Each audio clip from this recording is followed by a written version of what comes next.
You wake up with hay in your mouth and the distinct smell of yesterday's stew, or was it goat fat, clinging to your only tunic.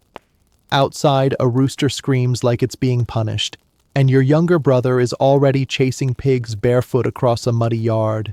You're 14, marriageable, maybe even late. In 9th century Norway, love doesn't come wrapped in poetry or petals. It arrives riding a sweaty horse, flanked by 2 uncles and a sack of dried cod. You don't fall in love.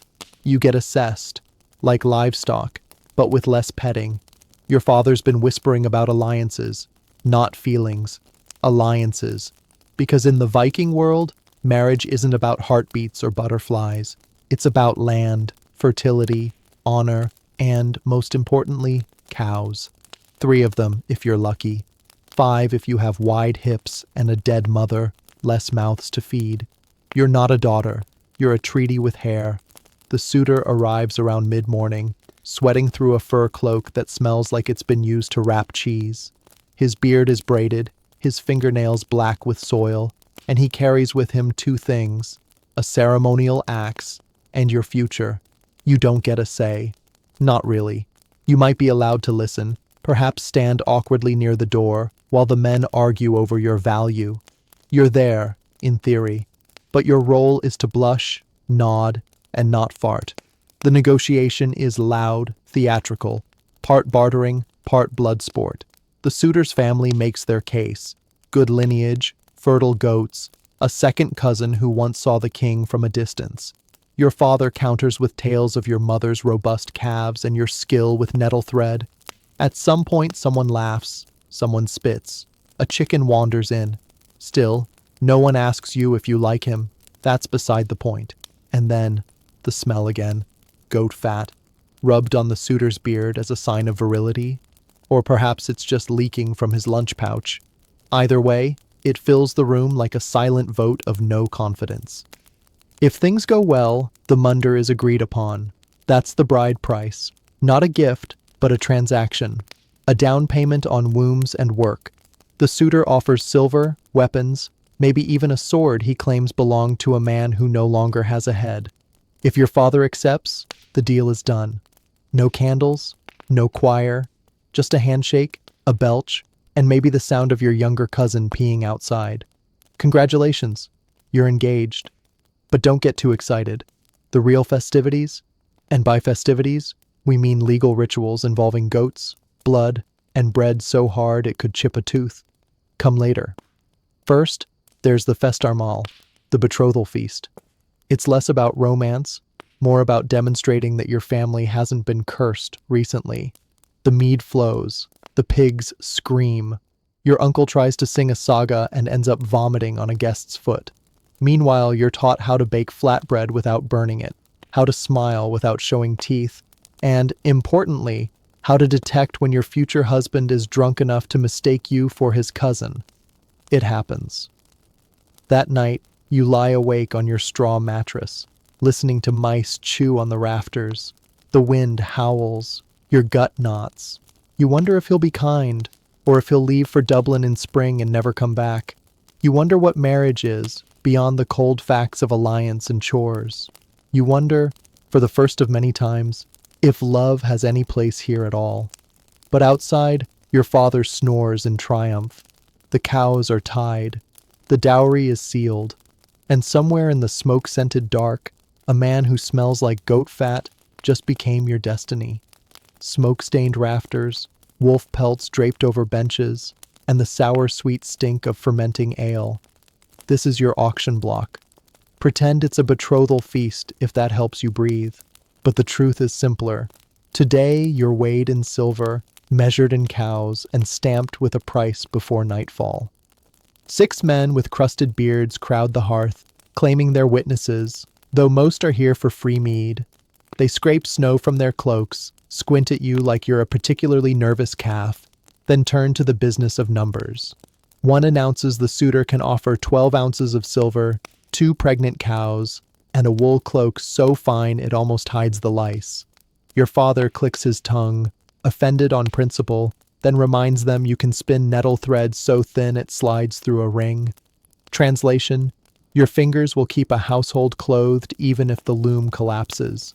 The bidding lurches on, punctuated by belches, muttered oaths, and the occasional goat bleat drifting in from the yard. You stand beside the door, cheeks numb from cold and dread, pretending the soot on your sleeve is interesting. Nobody asks whether you find the groom handsome, though you've already noticed the way his left eye drifts whenever he drinks.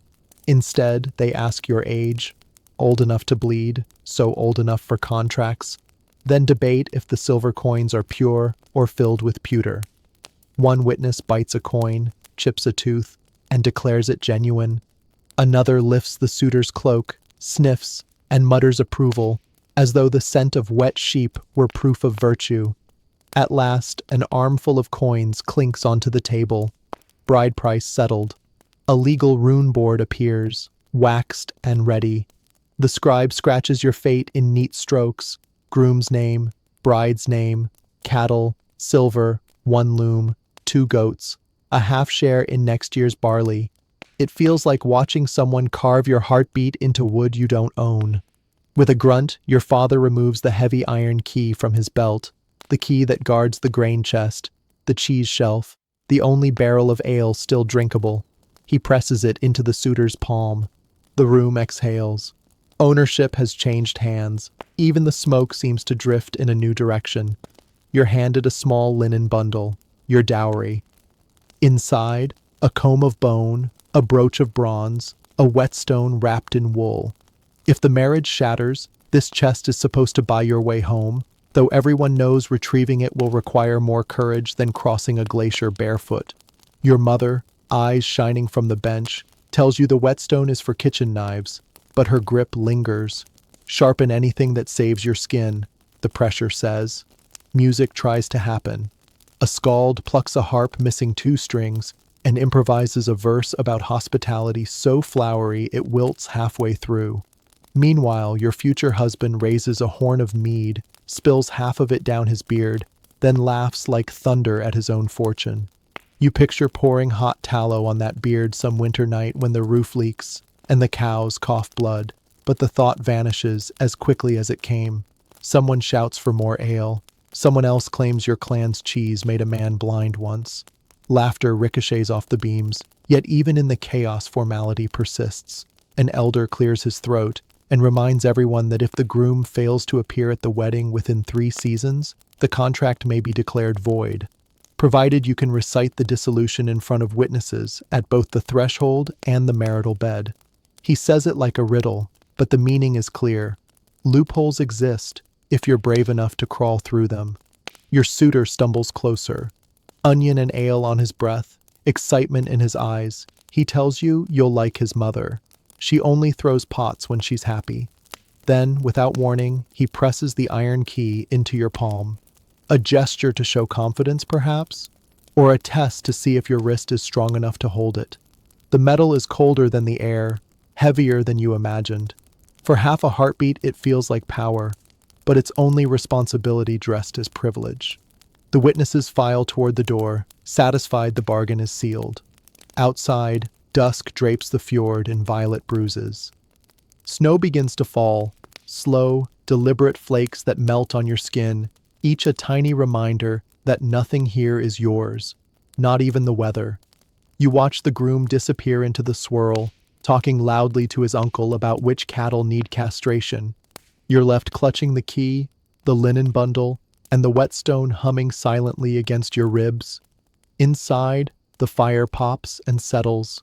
Your father counts silver with the glee of a man who believes he has secured a prosperous future. Your mother gathers scraps of bread hard enough to hammer nails. You slip the whetstone into your sleeve. In the rafters, a raven roosts, blinking at the scene below as if taking notes for some god of irony. Tonight, you will lie on straw that smells of smoke and mouse droppings and try to remember the taste of freedom, though you only ever had a sip.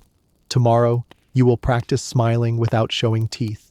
By spring, you will ride away to a different valley, a different roof, a different set of expectations.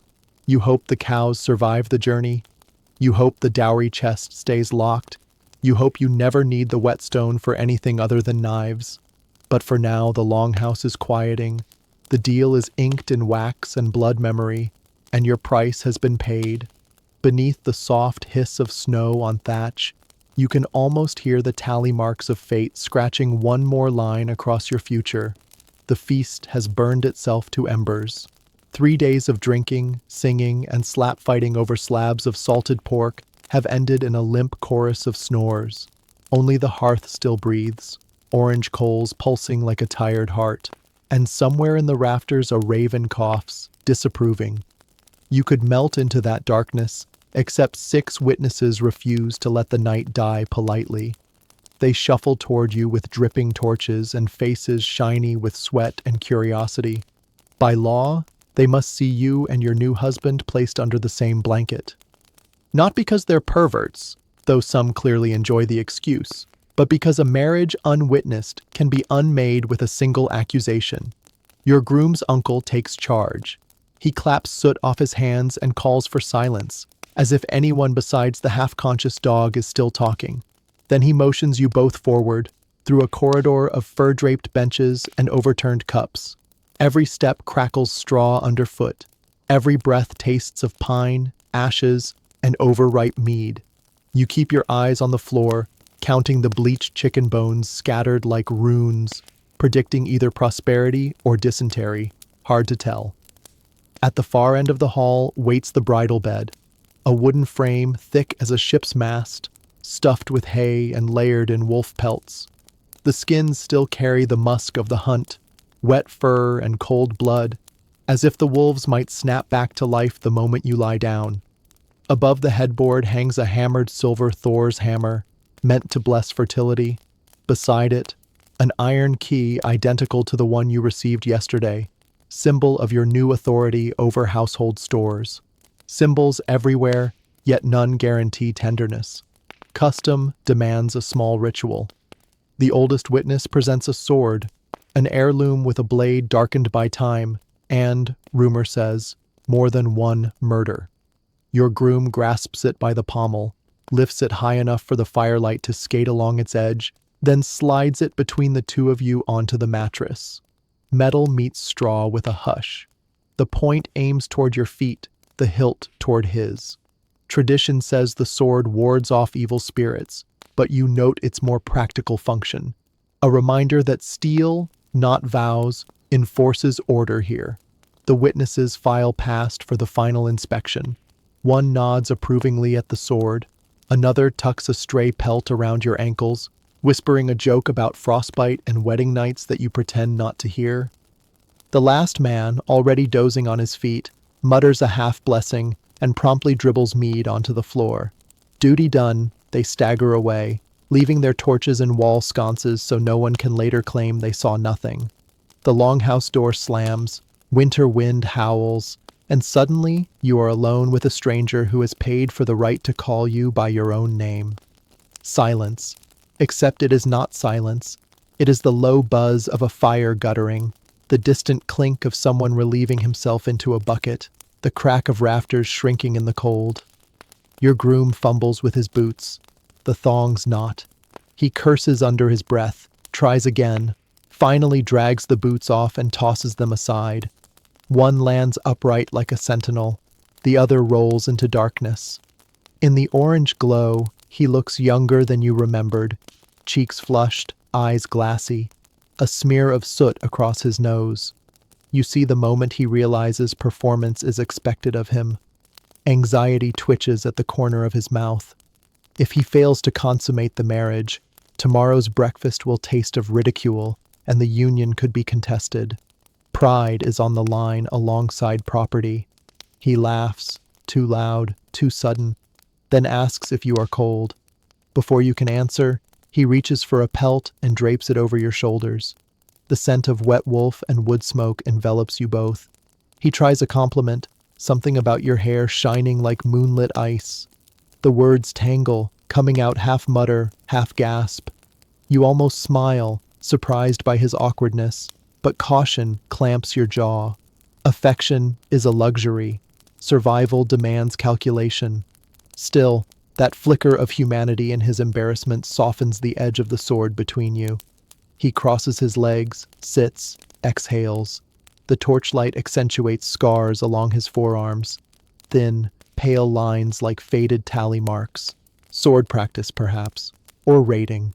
You wonder how many nights he has spent in other beds across the North Sea, how many vows he has spoken in languages you don't know. Vikings collect both wives and wounds when opportunity knocks louder than conscience. You tighten the pelt around yourself and imagine the whetstone hidden in your bundle, ready to sharpen knives or wits if needed. Minutes crawl by, thick as winter mud. Outside, a gust rattles the thatch roof. Snowflakes swirl down the smoke hole, hissing as they land on embers. Your husband clears his throat, takes the sword gently by the blade, and shifts it to the side. He asks permission with his eyes, though custom says he doesn't need to. You nod once. The sword settles against the wall, its authority momentarily revoked. When he leans in, the world squeezes into a circle of firelight no wider than your joined breaths. Ale lingers on his tongue, mingling with the taste of nervous sweat. For a heartbeat, you remember stories of couples who found real tenderness in arranged beds, who grew fond, then loyal, then fierce in their devotion. For another heartbeat, you recall tales of men who drank too much, fumbled, and were mocked forever as Nidingar, unmanly. And for a third heartbeat, you think of his mother's rumored flying pots. Under firs and flickering shadows, the deed, simple, brutal, necessary, unfolds. You endure the sting, the weight, the muffled grunt, the fleeting flare of vulnerability shining in his eyes before it winks out. It hurts less than you feared, more than you'll admit. When it is over, he collapses beside you with a sigh somewhere between relief and gratitude. Outside, a dog barks once, then curls into sleep. Inside, the torches gutter. No witness needs to peer in. The sounds were proof enough. He whispers something. Thank you, perhaps, or sorry, or merely your name, and drifts into slumber. You remain awake, staring at the rafters, listening to the longhouse settle like a giant exhaling. Blood pulses in your ear, sticky warmth seeps onto straw, and you can't decide whether to weep or laugh. Instead, you slip your hand beneath the pelt, find the iron key against your skin, and grip it until your knuckles ache. Ownership cuts both ways, you tell yourself. He holds your fate, you hold his food. Morning will bring smoke-gray light, stale breath, and relatives poking their heads in to congratulate or tease. Morning will bring the first chore list of married life, as long as a fjord and twice as cold. Morning will ask both of you to pretend this union is as solid as oak. For now, the sword rests, the fire sighs, and snow drifts quietly against the door, erasing tracks, questions, and almost everything but the smell of wolf fur and spilled mead. Almost. You rise before dawn because rights, like cows, need milking whether you slept or not. Morning is hammered iron, all gray and unforgiving, and the longhouse smells of damp wool and yesterday's stew. Your husband is already gone, off to mend a fence or raid a monastery. The difference is academic, so if you want legal acknowledgement of anything today, you'll do it alone. Not quite alone. His father watches from the doorway, arms folded over a belly of mead, sword resting where politeness ends. He reminds you gently as a rockslide that the family's reputation rides on how well you remember your place. But the parchment says you have standing. It says a married woman may inherit land if her husband dies abroad, trade cloth at market without male escort, sit at the thing and speak on her own behalf. The lawmen who wrote that had quills, not pitchforks, so perhaps they imagined the world quieter than it is. In the smoke-thick courtyard, chickens peck mud around your boots, and a sow rummages in the slops, snorting as if mocking every sentence the parchment ever carried. You walk the frozen track to the village assembly, clutching a cloth pouch that holds 2 tokens of your worth. A silver arm ring your mother gave you the morning you left her, and the iron key your husband placed in your palm on the wedding night, still slick with the scent of wolf skins and fear. The key swings from your belt, chiming softly with each step, a lullaby telling crowds you manage the grain, the cheese, the ale. the entire stomach of the household. Whether the crowds listen is another tale. The thing convenes beside a cracked boulder the size of a whale skull. Men gather in sagas of sheepskin and bluster, waving drinking horns like minor gods. You take a place behind them, not among them. A breeze carries the briny smell of the fjord, mixed with the reek of unwashed cloaks, and you taste both salt and sweat. When the law speaker calls petitions, your voice nearly sticks at the back of your throat, tar thick, crow call thin. But you clear it, step forward, hold up the key and the arm ring, and declare your claim. Your husband has abandoned you for unknown shores. You demand control of the pasture he left behind so your children can eat come winter. Some heads turn, most do not. The law speaker nods, taps the butt of his staff against rock. Procedurally correct, he says, but verification is required. Verification translates to interrogation by every male cousin within shouting distance. One questions whether your husband might return next spring, pockets bulging with silver and fresh scars. Another wonders if your cows are indeed yours, or merely on loan from a mother-in-law who counts each udder nightly. An elder with breath like rancid butter leans forward to ask if you've been faithful in his absence, a query masquerading as morality, but really about inheritance math. Bastards complicate ledgers. You answer each in the steady tone that skalds sing of when praising shield maidens, though inside your ribs a drum pounds so hard you fear they'll see it vibrate through your tunic. At last the law speaker accepts your proof. 3 neighbors swear your husband sailed west. None have seen him in a year, and the youngest produces a shard of carved walrus ivory sent home as apology, or farewell. The staff strikes rock again. Temporary custody granted, pending your spouse's miraculous materialization. You swallow relief like hot broth that scalds on the way down. Yet victory costs. On your walk home, a stone whistles past your ear and thuds into a snowbank. Behind you, the neighbor's teenage son, too young for reason, old enough for cruelty, shouts something about uppity women inviting trolls into the valley. His mother smacks him, but not before the words burrow under your skin. Rights are lovely until exercised. Then they become provocation. You tug your cloak tighter and quicken your pace, the key thumping against your thigh like a second heartbeat you didn't ask for. Back at the farmstead, the father-in-law waits near the byre, sharpening a knife on a whetstone suspiciously similar to the one your own mother wrapped for you. He wants details. You deliver them. Grazing rights affirmed, barns yours to command, any hay sold at market under your seal.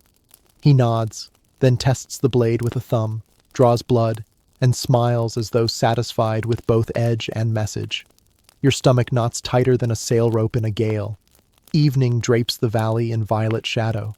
You stoke the hearth, slice onions until your eyes burn, feed children who ask when father will come home, and whether he'll bring stories or new scars.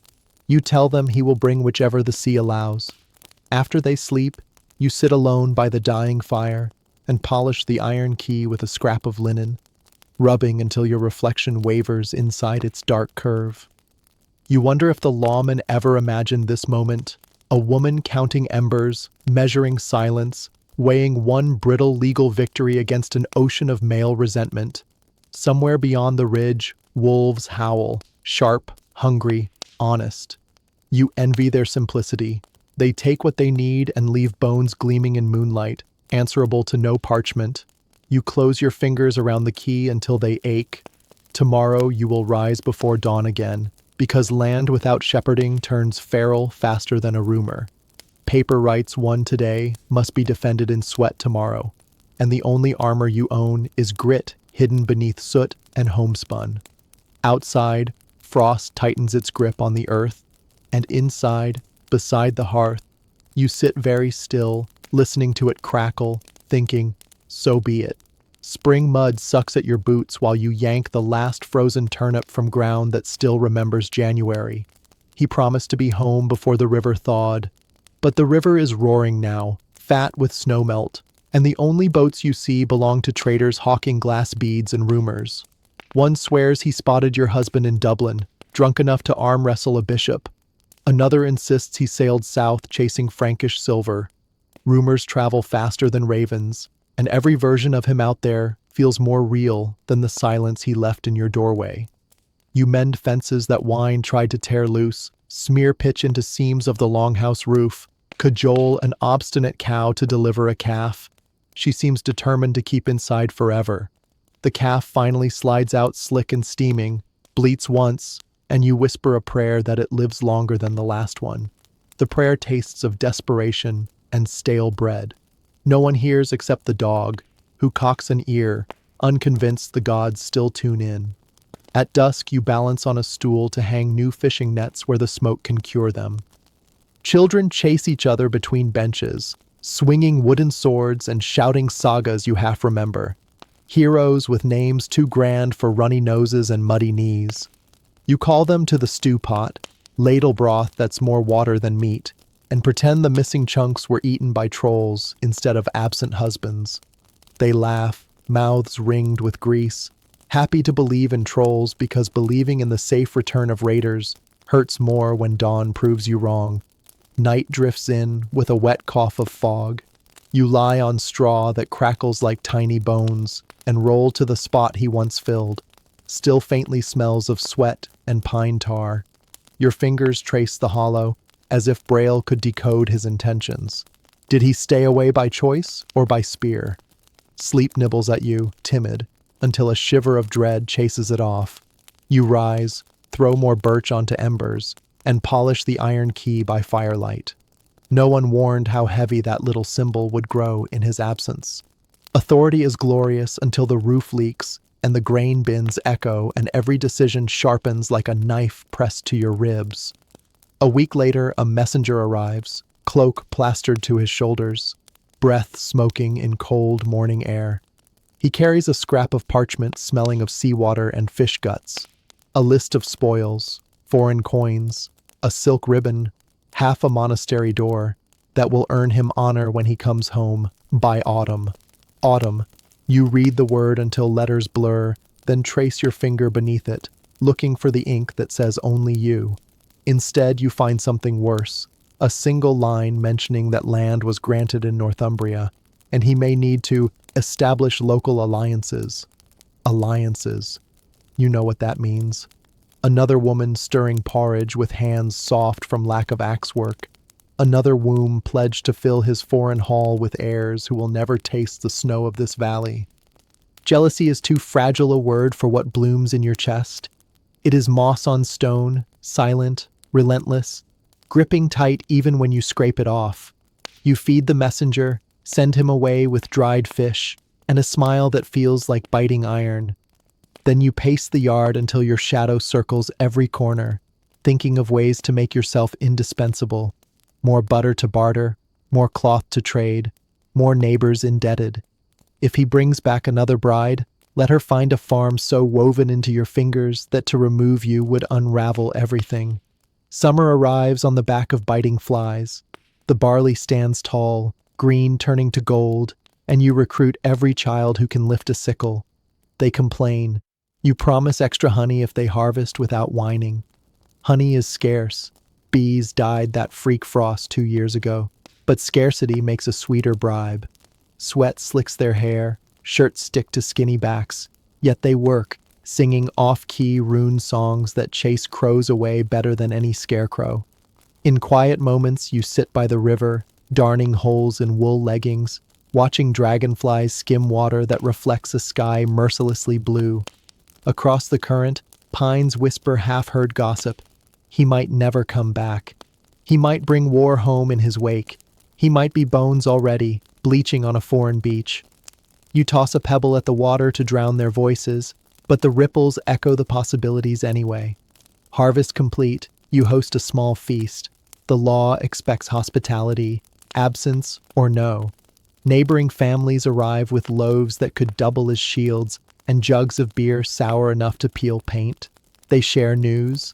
A merchant claims the English king is paying Vikings to fight other Vikings, because nothing says diplomacy like hiring the man who burned your barn last season. Laughter rattles the rafters, but you notice how often eyes drift to your empty seat at the high table. Pity is a heavier cloak than widowhood. After guests leave, you bank the fire and step outside. The moon waxes fat, silvering the fjord, turning every ripple into a blade. You remember tales of wives who followed their men across the sea disguised as traders, or stowed away in ships' holds among barrels of herring. Romantic nonsense, perhaps, but the wind smells of salt tonight, and longing gnaws where fear once nested. You imagine standing on some far shore, confronting him with every question you swallow daily. You imagine a second bride staring back at you, equally tired, equally fierce, and realize you might end up sharing bread instead of drawing blades. Women married to the same wandering man could fill an entire shield wall if they ever compared notes. Yet dawn belongs here, to cows and children, and fields that won't plow themselves. You turn away from the water, back toward the longhouse where embers glow like watchful eyes. Inside, you lay the iron key on your chest and feel its chill seep through wool to skin. Let winter come, you whisper. Let rivers freeze and roads vanish under snow. If he returns, he will find the farm standing, barley stored, cattle fat, children savvy enough to swing a hatchet. And if he doesn't, this valley will learn that a woman's resolve can bite harder than any raider's axe. Somewhere in the dark, an owl hoots. Somewhere across the sea, a longship heaves on black water. Between those two sounds stretches a silence filled with all the words you will say, when or if he finally walks back through the smoke of your doorway. Until then, you keep breathing, keep sewing, keep sharpening the knives at dawn, because love in the age of pillaging is still work, and work is the only vow the North ever honors. Dawn slinks in under the threshold as a smear of pewter light, and you are already up, coaxing a jealous flame from damp birch chips. 17 fires wait for you today, a sacred, exhausting count. One in the hearth for porridge, one under the iron cauldron of washing water, 3 in the smoke pit for curing fish, 2 in the forge because a broken hinge means a door that won't stay shut, and the rest in clay ovens across the yard, where bread and fate both rise or fall on your timing. Fires are children with endless appetites, and you feed them with splinters, breath, and the thin skin of your patience. While the first pot hisses, you hunt yesterday's embers for a coal still red enough to wake the next blaze. Fingers numb, lungs stinging, you cross the yard through mud that swallows clogs to the ankle. The world smells of thawing manure, wet straw, and distant pine resin. Chickens gossip underfoot. A half-grown tomcat stalks them, full of misplaced confidence. You hiss him away because feathers in stew ruin the broth. Inside the longhouse, the children stir, coughing at smoke thick as a winter blanket. You ladle porridge into wooden bowls, add a drizzle of last year's honey so thin it threads like molten amber, and watch them scrape every trace with spoons carved from antler. They ask why the world is always gray in the morning, and you answer that gray is the color of beginnings. Bright arrives only after work. They believe you. They still think grown-ups wield secrets like sorcery. The forge coals beckon next. You pump the bellows until sparks whirl up like fireflies, then hand the tongs to your eldest, showing him how to straighten a bent nail. Metal shrieks, orange fading to cherry, and the boy's eyes widen, half fear, half pride. Somewhere beyond the hills, his father once held these tools, but for now, that lineage passes through your hands alone. Midday brings the scent of tricky weather. Clouds bruise the sky, sheep bleat uneasily, and you know rain will muscle in long before supper. Cured fish must be hauled from the racks and swung into the loft, else moisture will undo weeks of smoke and salt.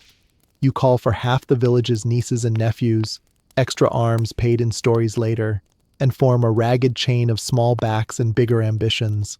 Planks groan, ropes creak, and a first fat drop splatters your brow, just as the last codtail vanishes beneath the thatch. Victory by a breath. Rain drums the roof so hard it lifts stale smells into fresher air. Wool grease, tallow, the sour tang of fermenting cabbage. Beneath that olfactory thunder you lay out hides for scraping. Each stroke of your crescent knife peels sinew from skin, a wet whisper that builds blisters by the dozen. Children nearby stitch patches into their own tunics, pricking fingers pink, leaving tiny constellations of blood on linen. You hiss encouragement through clenched teeth, your knife singing a steady, merciless lullaby. When the weather breaks, sun tumbles back in gold shards, and you send the youngest ones to glean nettles along the fence line. Their shouts rise and fall as they pretend the stinging plants are tiny dragons that bite if angered. They return proud, arms tingling, baskets brimming with green fire you will boil into soup later. Nettles mean iron in the blood, and iron in the blood means fewer fevers when winter swings around again. Afternoon edges toward evening, and the daily parade of hurt arrives. A neighbor boy with an axe gash on his thumb, your own daughter swollen-eyed from smoke, a goat that tangled its leg in bramble until flesh tore.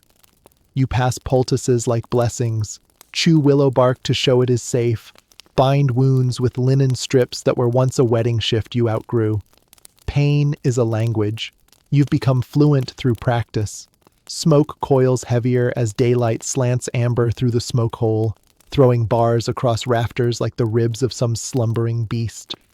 One of your 17 fires escapes its ring of stones, licking at straw with a hiss of opportunity. You stamp it out, curse the careless hand that fed it, and feel heat blister through the sole of your boot. No time for burns. Another loaf is ready to turn, and scorched bread is a sin punishable by hunger. Twilight settles, violet and copper. Wolves howl beyond the tree line, polite enough to wait for dusk. The children count how many cries drift through the pines. 3 means they're hungry, 5 means they've found deer, none means they're stalking in silence. You remind them that counting wolves does not keep them away, only closes the distance between heartbeat and fear. They nod, repeat the lesson into their memories where someday it will bloom as wisdom or dread. Supper steams on low tables. Nettle soup, barley bread, smoked cod shaved thin, a wedge of cheese flecked with blue veins of questionable holiness.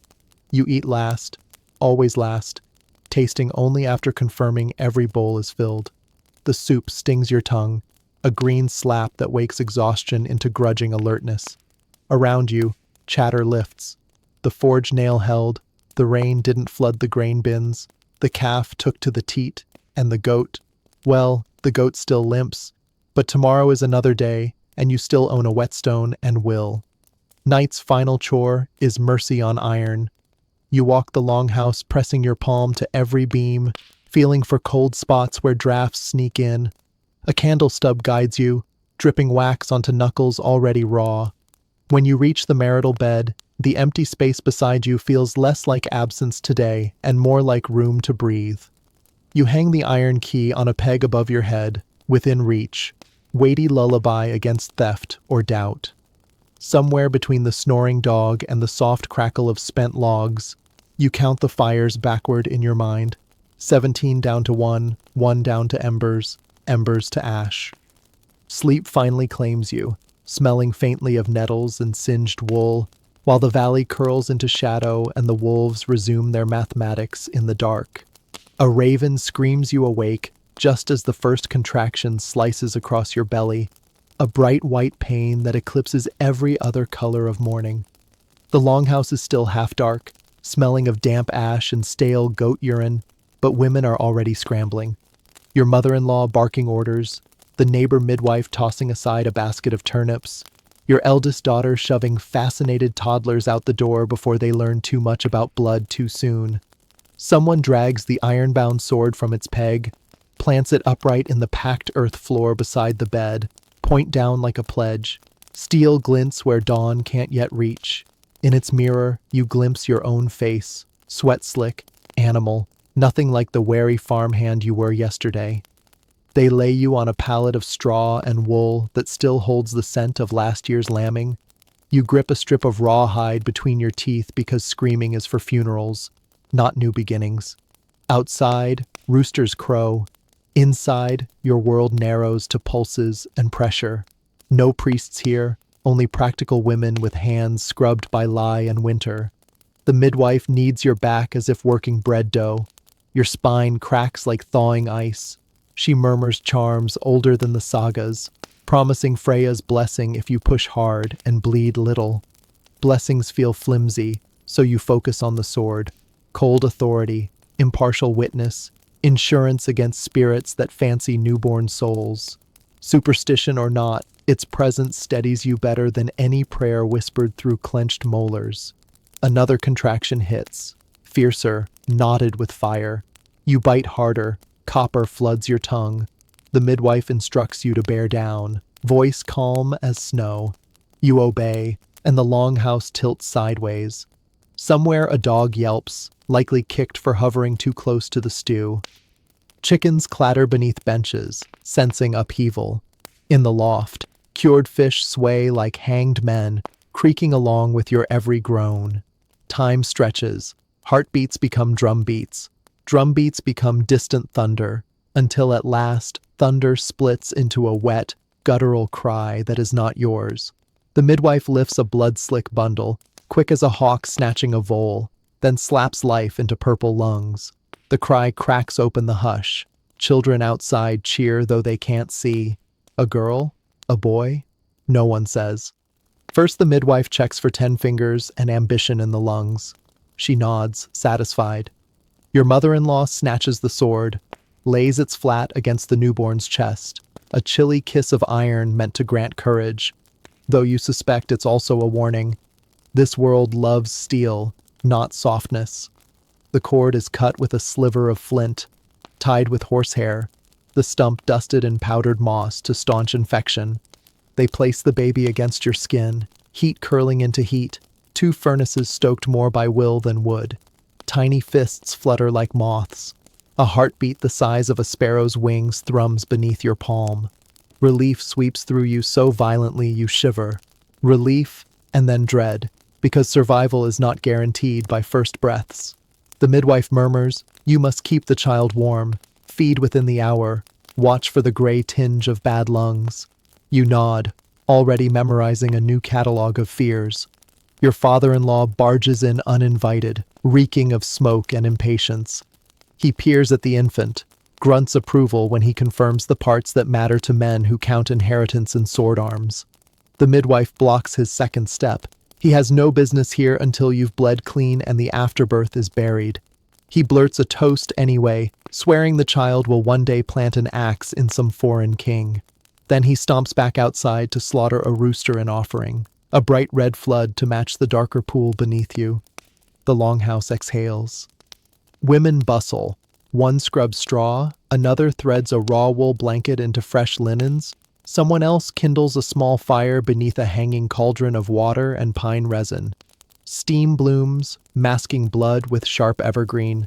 They brew fennel tea to coax milk. You swallow scalding mouthfuls that taste like boiled forest. Your belly cramps again as the womb clamps down, a reminder that birth claims its tax even after the toll gate. When finally left alone, you examine the sword more closely. Not ceremonial after all, nicks along the edge, a notch near the tip where bone once deflected death. Generations have kept it sharpened so keen it could shave the fuzz off a peach, if peaches grew this far north. It occurs to you that if the child had emerged weak, whimpering, unfit, the same blade might have delivered mercy, or judgment, before the second crow of dawn. Custom grants fathers that grim authority, but iron does not ask which hand swings it. The baby roots, frantic. You guide the tiny mouth to a breast still tender from yesterday's nettle harvest. Latch, tug, swallow, a rhythm older than steel. Milk lets down in hot threads, and the relief makes your eyes blur. Outside, spring sun finally splits the cloud lid, scattering gold over muck and melting snow. The smell of rooster blood mingles with thawing earth, making a perfume equal parts promise and warning. By noon, you're propped against the wall, baby bundled, sipping weak ale to replace fluids. Little ones edge closer, fascinated. A daughter traces the sword's hilt, asks if her new brother, or sister she hopes, will wield it someday. You answer maybe, but in truth you plan a different legacy. sharpen their wit, stitch their courage into seams no blade can sever. Still, that sword will stay by the cradle, a silent sentinel reminding every nighttime shadow it must cross iron to reach tender flesh. Days pass. Milk blisters heal, stitches itch under rough wool, and the infant's cries stretch from frail flute notes into horns of impatience. You sing nonsense lullabies between chores, songs about moonlight dancing and barrels of butter, because poetry costs nothing and might buy a moment's calm. Each dawn you check the baby's breath, lay fingers to warm cheeks, whisper bargains to any god listening. Take crops, take cattle, leave this child. When storms rattle the shutters, you wrap 2 blankets tighter, one woven, one forged, cloth and steel embracing the cradle like night and day interlocked. Word finally reaches you that raiders sacked an English abbey. Survivors claim a red-haired Northman led the charge. Your stomach knots, your husband, but fear now shares space with fiercer resolve. Should he return, he'll find a house still standing, a child gripping your finger with astonishing strength, and a sword polished nightly until lamplight runs the edge like water. He'll also discover a woman who bleeds less fear and more iron each sunrise. A month after birth, you step outside, cradle strap over one shoulder, sword on the other, to inspect the pasture. Snowmelt has left puddles deep enough to drown chicks, so you haul stones to build a path. Each rock sinks heavy, yet feels lighter than the responsibility already balanced in your arms.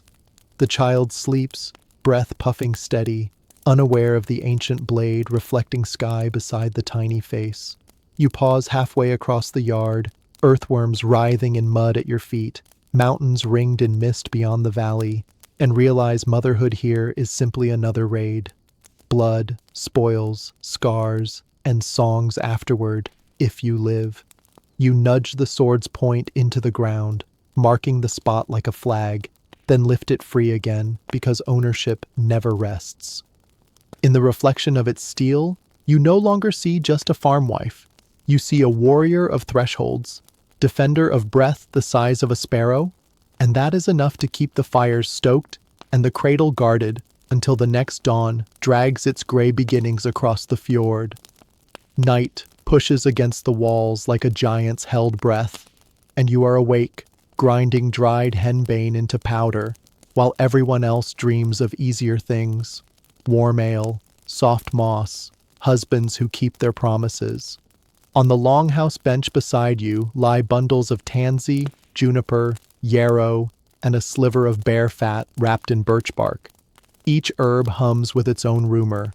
One can still a womb, one can break a fever, one can make a man forget he ever lifted a fist.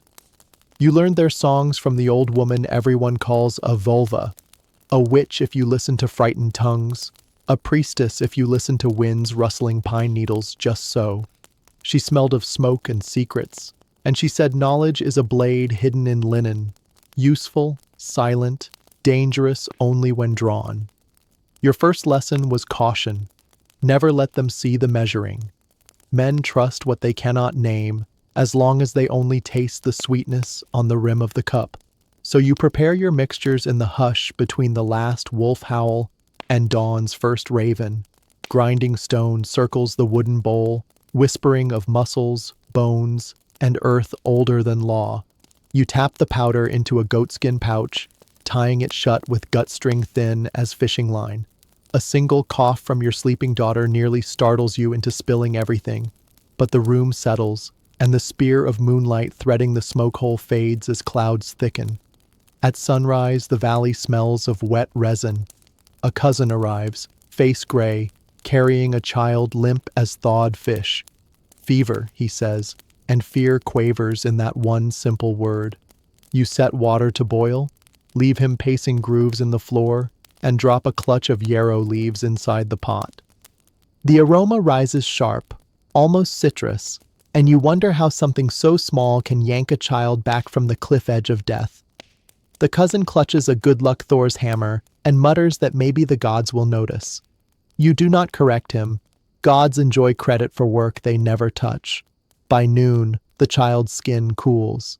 She drinks honey water and opens eyes the color of river stones. Relief softens her father's jaw. On its heels creeps suspicion. He knows you never left the yard to gather those leaves.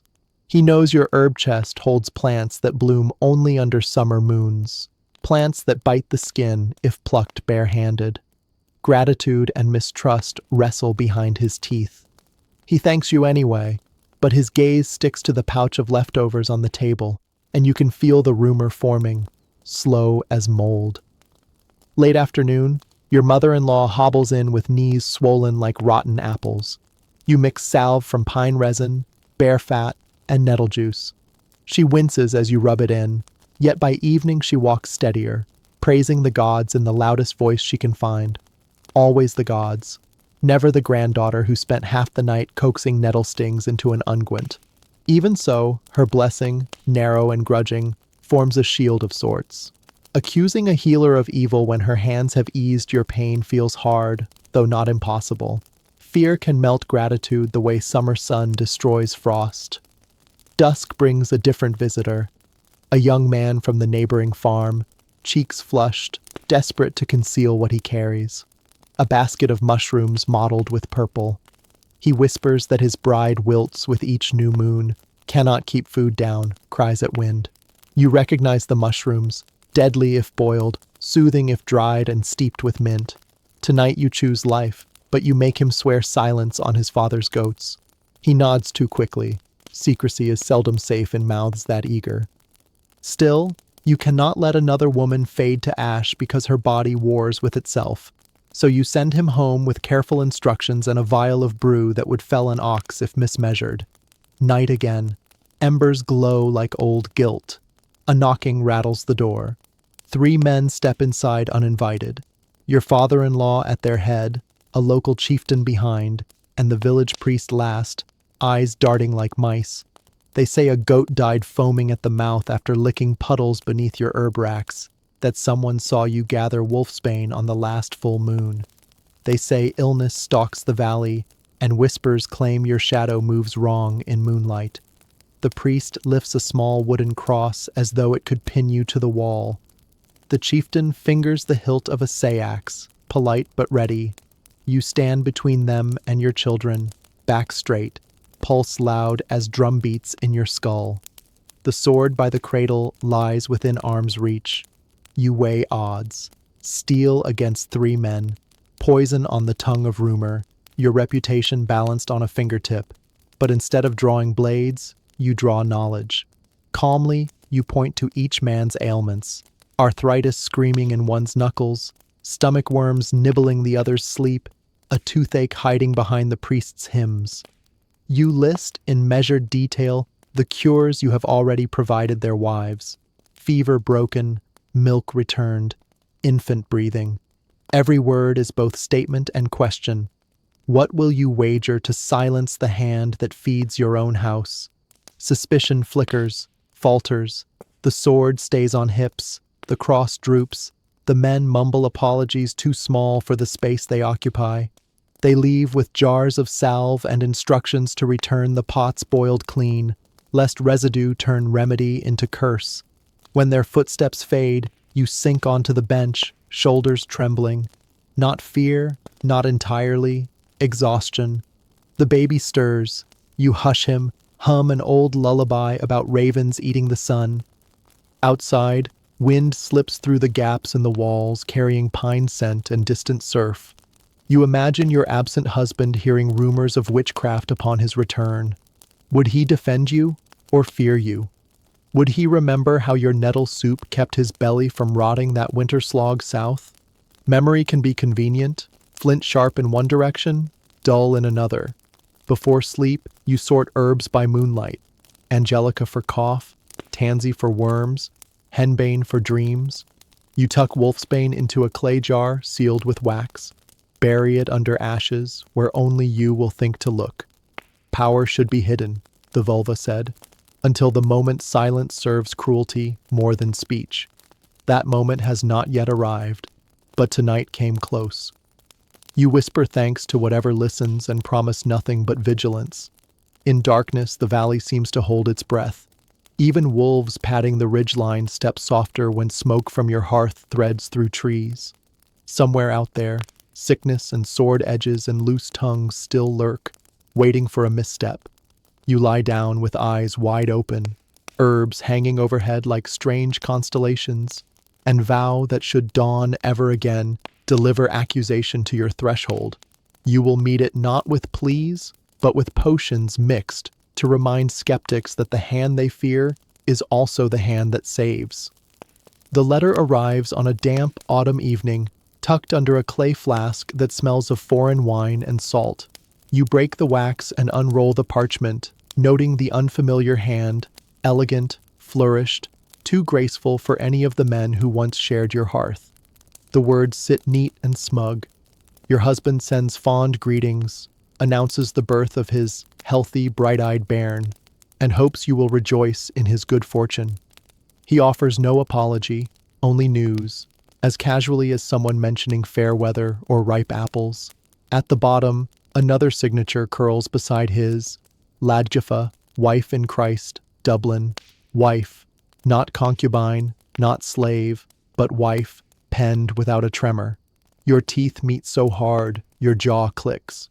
For a moment, rage floods your veins like black mead, thick, sweet, lethal. Then it drains, leaving salt on your tongue and a hollow buzz behind your eyes. You fold the letter into a neat square and slip it into the pocket that holds henbane seeds, the ones you keep for dire contingencies. The seeds tap the parchment, one quiet threat talking to another. Later, you sit by the hearth and reread each line until the ink seems to crawl. So he has divided his vows like a pie. One slice for you, one for a Hiberno Norse maiden whose hair probably smells of heather and coastal breeze instead of wood smoke and cheese rinds. You imagine her fingers, soft from rain rather than nettles, tracing your husband's beard, the beard you once combed for lice after months at sea. You picture her laughing, not knowing the sound of his nightmares, the way he wakes punching the dark. You could hate her, but rage feels wasted across so much water. Better to aim it where it belongs, at the man who thought a second marriage a casual footnote. Neighbors soon gossip, because letters travel faster than boats. One hints that your absence from Dublin must have left a bed too cold. Another speculates the new wife comes with a dowry of coastal land, good for shipbuilding, and who could blame a man for securing fresh planks and fresh legs in the same bargain? You smile tightly and ask if they know how to salt boar's liver so it keeps through winter. They blink, confused, then remember chores far away. That night, by a dim oil lamp, you lay out 2 sheets of parchment. On one, you pen a response he will expect. Warm, forgiving, full of practical inquiries about trade routes and the price of wool in Irish markets. On the other, you write what your lungs really want to expel. A volcanic torrent of betrayal, curses in 3 dialects, anatomical impossibilities. When the second page is black with fury, you shred it and feed it to the fire. Flames recoil, then leap, devouring your wrath into sparks that snap like tiny bones. Winter clamps down early, and with it arrive traders bearing stories from across the sea. You purchase their ale, slip them cured fish, and listen. Your husband's name surfaces often, attached to feats of bravado, stealing a bishop's chalice, hammering treaties with Gaelic chieftains, throwing dice so recklessly a monk fainted. But every tale ends with the same refrain. His Dublin wife at his side, auburn plait coiled like a victory ribbon.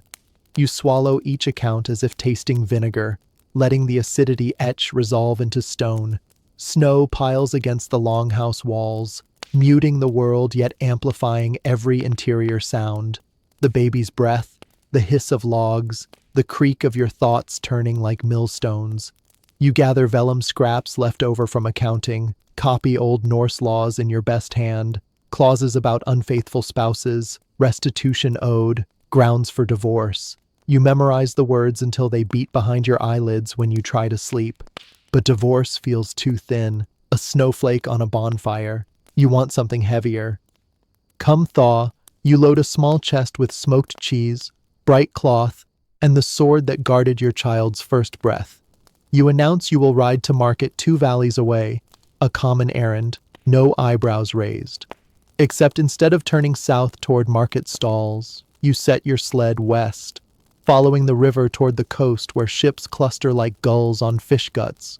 The journey is mud and wind and silence. Nights you curl under a pine cloak with the baby pressed to your chest, listening to owls debate your sanity. You hush them with promises. At the harbor, ships groan against braided ropes. You find a trader whose accent wears both salt and soot, a man who once gambled with your husband and still owes him a favor. You offer smoked cheese for passage to Dublin. He eyes the sword, but you keep it. Instead, you gift a bundle of nettlecloth so fine it could sieve light. He spits into his palm. You spit into yours. Deal struck. By dusk, the ship heaves onto open water, wet wind peeling tears from your eyes. You taste the sea and think of your children at home, left in the care of your eldest, a slip of a girl now tasked with guarding a farm and a legend. Guilt gnaws, but rage outranks it. The voyage batters you with waves and sickness, yet inside your heart a cold ember glows steady.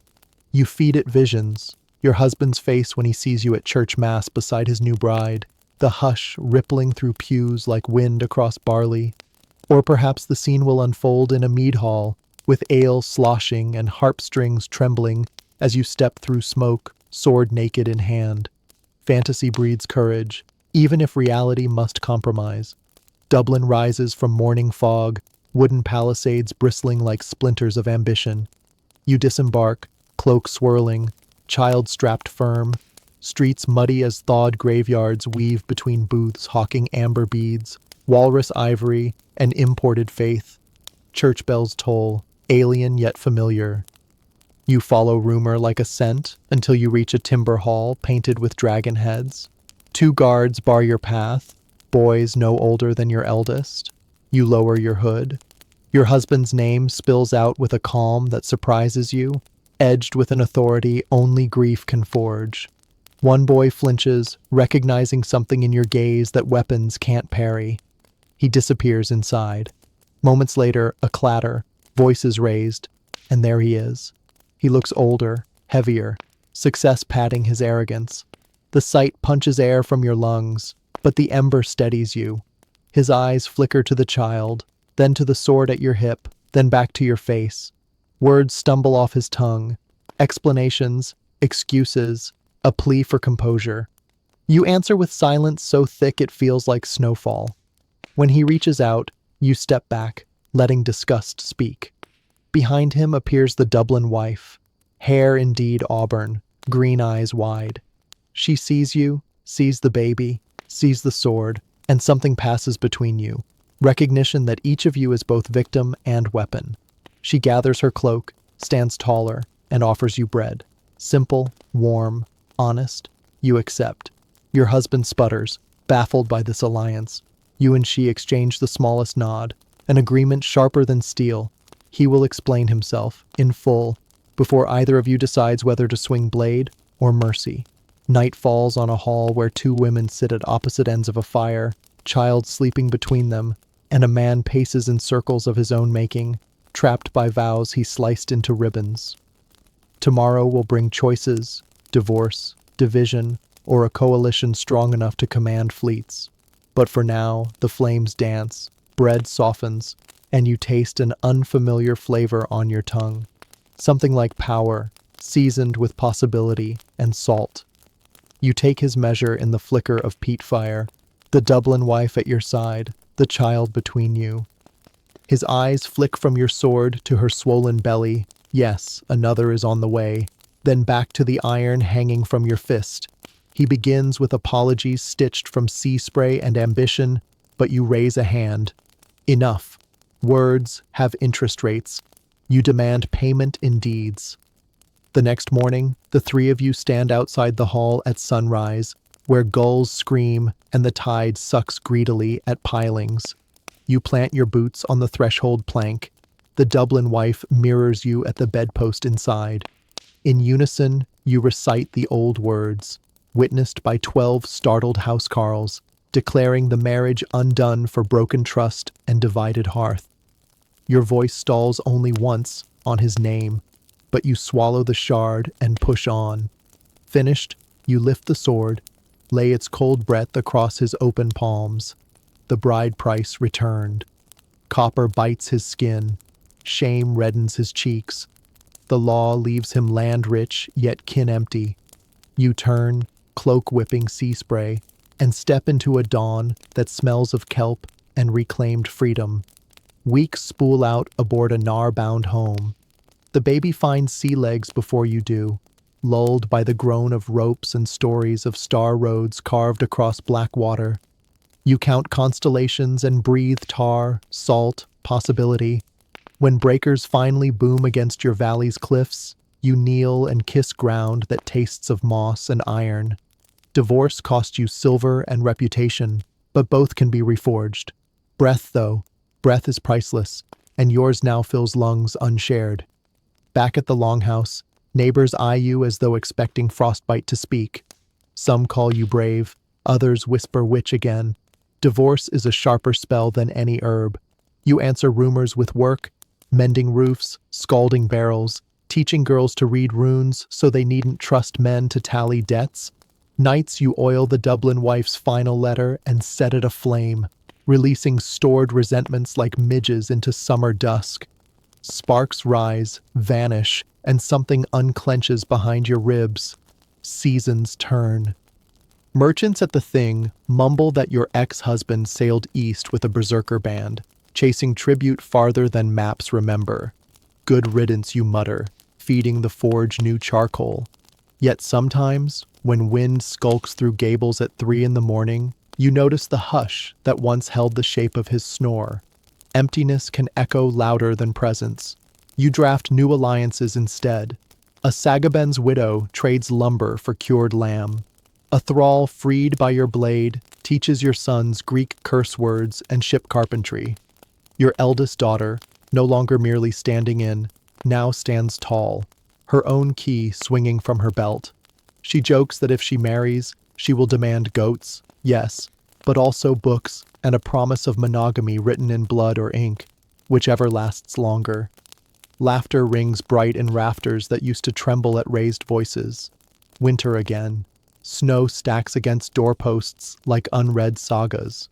One night a stranger arrives, a lone warrior draped in wolfskin, eyes ringed by battle sleep. He carries news. Your ex-husband fell in the east, cut down mid-charge, teeth bared around a war cry none could translate. The berserker band left no one to bury him, only a cairn of broken shields. The stranger presses a token into your palm, a ring forged from a bishop's chalice, dented, salt-scarred. Proof. Grief does not gush. It trickles, seeps through memory's mortar.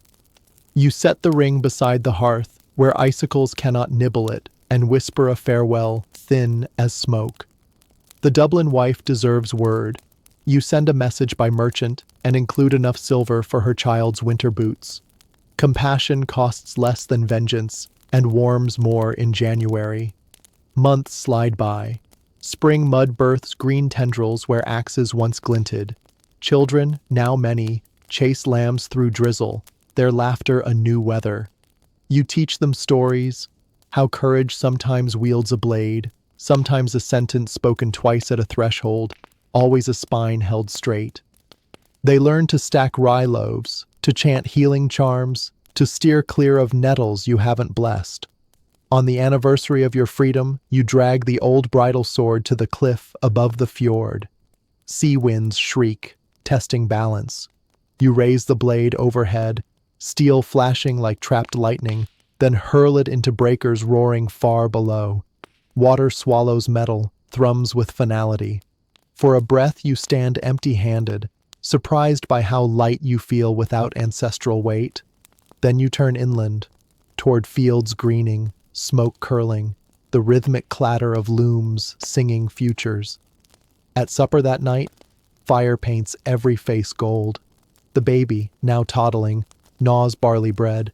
Your eldest son recounts how he bartered cheese for a new plowshare, chest puffed.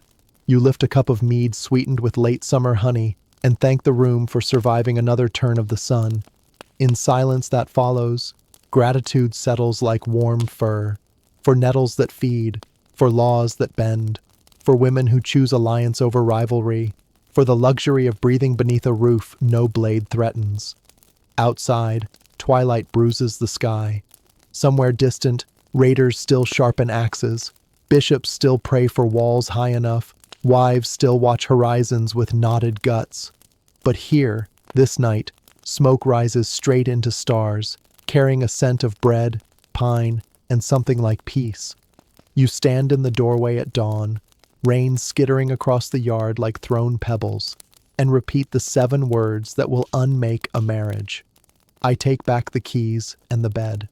You must say them twice, once on the threshold, once at the foot of the straw mattress that still remembers his weight.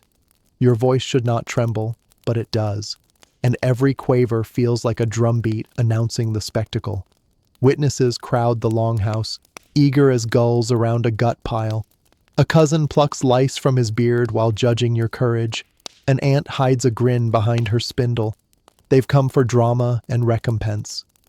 Divorce is part legal proceeding, part blood sport, and you are both plaintiff and sacrificial goat. Your father waits outside with the cows your husband forfeits by law, 2 scrawny things bellowing in confusion, ropes looped round horns like accidental necklaces. He can't decide whether to look proud or ashamed. After all, land gained through his daughter is now land in danger. Inside, you lift the iron key that once granted power over grain, cheese, and ale, then lay it on the bed as if returning a shield you never asked to carry. The gesture feels less like surrender and more like shedding a skin that grew too heavy. A ripple of whispers stirs the rafters. Someone bets half a cheese you'll regret this by midsummer. Someone else mutters that a woman who speaks that sentence out loud gains the evil eye. The law speaker clears his throat and recites compensation. Your husband must repay your dowry in full, plus an extra ounce of silver for bruised honor. The math clinks loud in every ear. Honor is expensive, especially when bruised by absence, adultery, or mere boredom. He is not here to object, still pillaging or dead or starting a new family farther south, so his brothers spit in the dirt and swear they'll deliver the coins come harvest. You doubt them. Promises travel poorly over mountain passes. When the witnesses file out, rain thickens to a curtain. You step past them, past gossip, past pity disguised as advice, and into mud that swallows your shoes. A divorcee's path is slick, but at least it is yours alone. That night you rub nettle balm into your palms, feel skin pulse beneath newfound freedom, and think, a woman who can unmake a marriage can also remake a life, even if it starts with milking the scrawny cows her father anxiously counts. Autumn storms batter the coast, flinging driftwood like bones. Yet no longship breaks the horizon carrying apologies or excuses. Months stretch into stories, and stories harden into rumors. Your ex-husband is a hero in Novgorod, a corpse in Pomerania, a drunkard in Paris.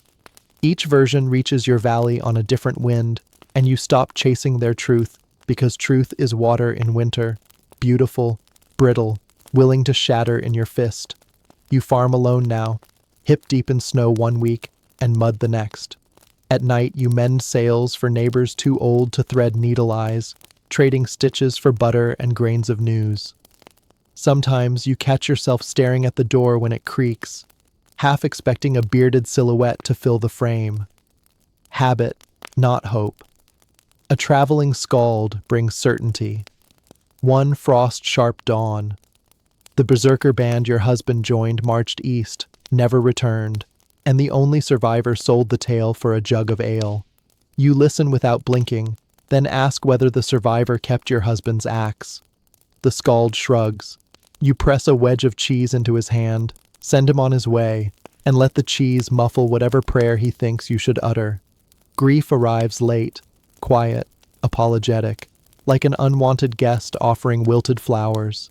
You bury a strip of his tunic beneath the oldest pine and speak no words. Pine roots understand silence better than eulogies. The next morning you wake lighter, as if someone siphoned a secret weight from your lungs. You notice a jackdaw nesting above the smoke hole, feathers glossy, eyes bright. Life, inconvenient and relentless, keeps flapping. Spring returns violent with color, violet crocuses punching through snowmelt, birch sap running like honeyed water, lambs tottering on legs too thin to trust. You feel the season inside your ribs, something raw, tender, defiant. One evening you drag the old wedding chest into the yard, pry it open, and find relics that no longer belong. His comb, his game pieces, a love token carved when promises were fresh. You toss them piece by piece into the hearth until resin-scented flames lick the memories clean. The smoke curls upward, carrying hints of pine, tar, and endings. Neighbors gather, drawn by fire and curiosity. Someone asks if this is witchwork. You answer that it is spring cleaning, but your grin tells another story. A widow nods, understanding. A youth laughs, nervous. You invite them to share the blaze. Soon, other tokens drop into the fire. An ex-lover's belt buckle, a cracked spindle from a mother-in-law's dowry, a letter filled with empty flattery. Sparks swirl like frantic fireflies bright against the dusk. Children roast flatbread on sticks, giggling when dough blisters. Old men pour ale for ancestors who likely never tasted peace this sweet. A girl with braids sings a half-remembered lullaby, and voices join until the night hums with human warmth, louder than the crack of timber or the occasional pop of resin. As embers settle, you scoop a fist of ash, black and soft. You smear a streak across each cheek, war paint or blessing, you can't decide. The children copy you, faces soot-striped, fierce in their innocence. Tomorrow they'll wash clean, but tonight they look like miniature guardians of something fragile and stubborn. Call it hope. Before sleep, you walk the boundary of your field, ash still cooling in your palm. Mist drifts low, threading between grass blades. You remember the first chapter of this tale. Goat fat proposals, bride price negotiations, the audience at your wedding bed. The path behind you is littered with broken contracts and unburied laughs, yet here you are, feet steady on dark soil that answers only to seasons, not to swords.